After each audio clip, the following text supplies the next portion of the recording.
let's get this going.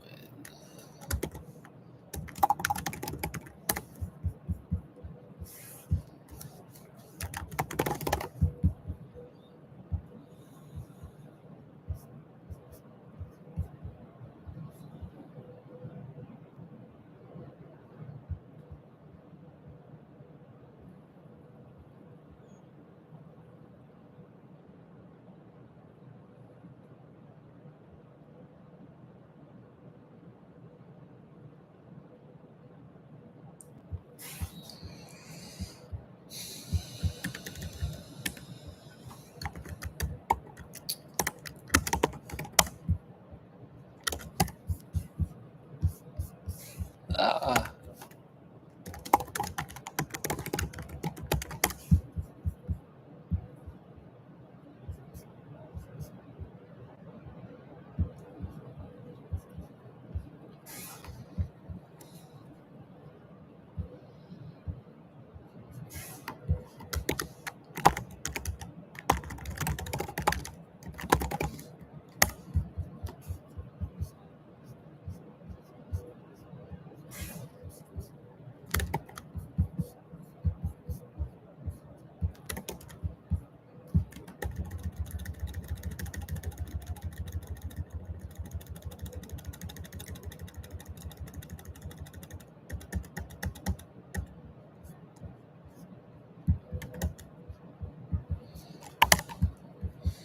Alright, so let's see where we're at in this video. Solution. And we can just reverse the steps from the evil bit hack. But before we start with these 3 steps, let's first take a look at binary num. Okay, let's see if we can start right at the first one.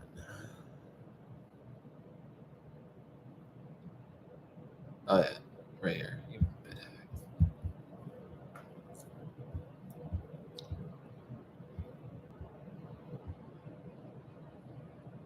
The first step is actually not complicated. It just looks complicated because it's memory address trickery. So we stored our number into Y, and now we want to do cool bit manipulation tricks. Floats, unfortunately, don't come with the tools we need to do bit manipulation.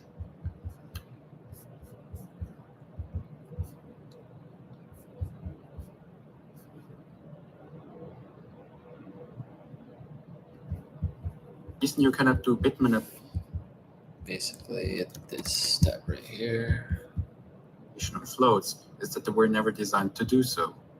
Floats are inherently tied to the IEEE standard 754.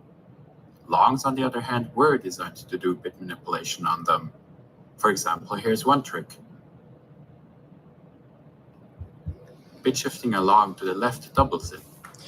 So just looking at this line, yeah, I remember what's going on here is that we are, let's see, so the initial number Y is the number, what is Y? Okay, Y is the number. So Y, we kind of have this, and our goal is to compute 1 over the square root of Y. So that's Y. So Y is initially a float, basically float Y.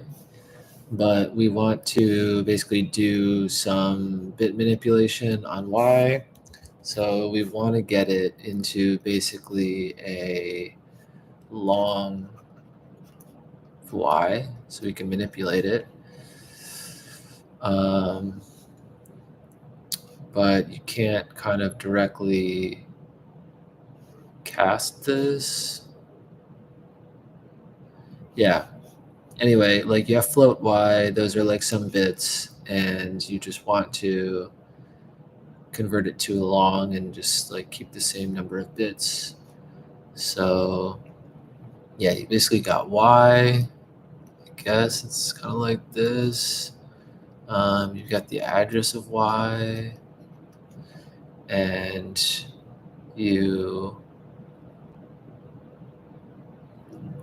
okay, so yeah, basically Y is Y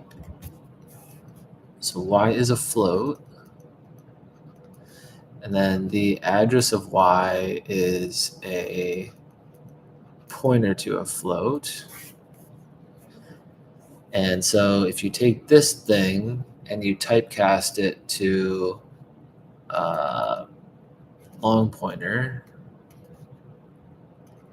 the address of y, then you get a long pointer.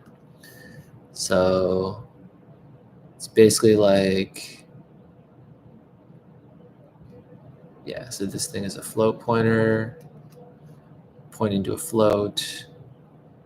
But if we cast it to a long pointer, then we're kind of looking at the same bits, but we're viewing it as a long. And then we dereference this thing.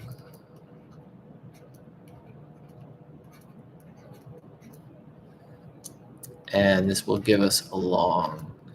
So pointer, and then just dereference the whole thing. And that kind of shows us like the same bits.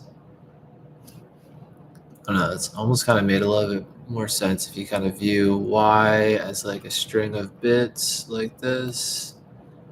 Like this is y, it's, you know, a bunch of bits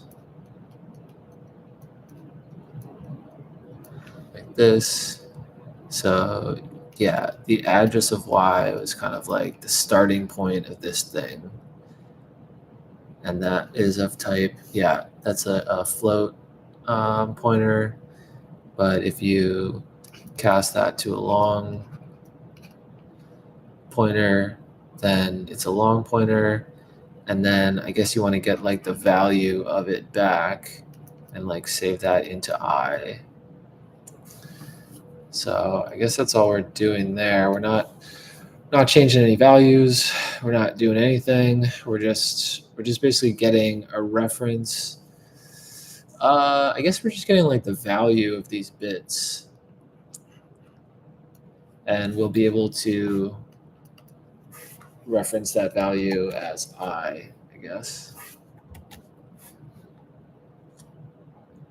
So now we'll be able to do stuff like I bit shifted by 1. Before we couldn't do like y bit shifted by 1 because, yeah, you just can't do that on a float, I guess. So I think these are 32 bits, the long. Yeah, so I think that's just that. And bit shifting it to the right halves it. And yes, if your number is odd, you do end up rounding. But hey, we're willing to accept such inaccuracies, as long as this means that our algorithm is fast. C, as pretty much all programming languages do, provides a way to convert from a float to a long. This conversion does what most programmers need it to do, namely convert from a decimal number to an ordinary integer as best as it can do. So if we give it a float like 3.33, it converts it to an integer, in this case 3. But this is not the conversion we need here. First of all, we don't care about the resulting integer number. We want to somehow keep our float. And secondly, the bits that lie behind our number get all messed up. We don't want this conversion to mess with our bits. The only thing we want to do is to put the bits 1 to 1 into a long. The way you achieve this is to convert the memory address, not the number. First, we get the address of y. This is the address of a float. Then you convert that address from a float's address to a long's address. The address itself doesn't change, but C now thinks that the number living at that address is now a long. So then you read what's written at that address. Because C now thinks that this is an address of a long, it will read that number at that address as if it were a long. Like this, we tricked C by lifting the conversion away from the number itself to the address of that number. And that's how we get the bits of a number into I. I don't know what else to say. That's just how C works. So let's just go to the next step. Yeah, okay. I don't know. I'll just say, I guess, yeah, maybe just end the stream. Just say, all right, 1 out of 3, done, boom. Let's do it. That's it. See you guys. Peace.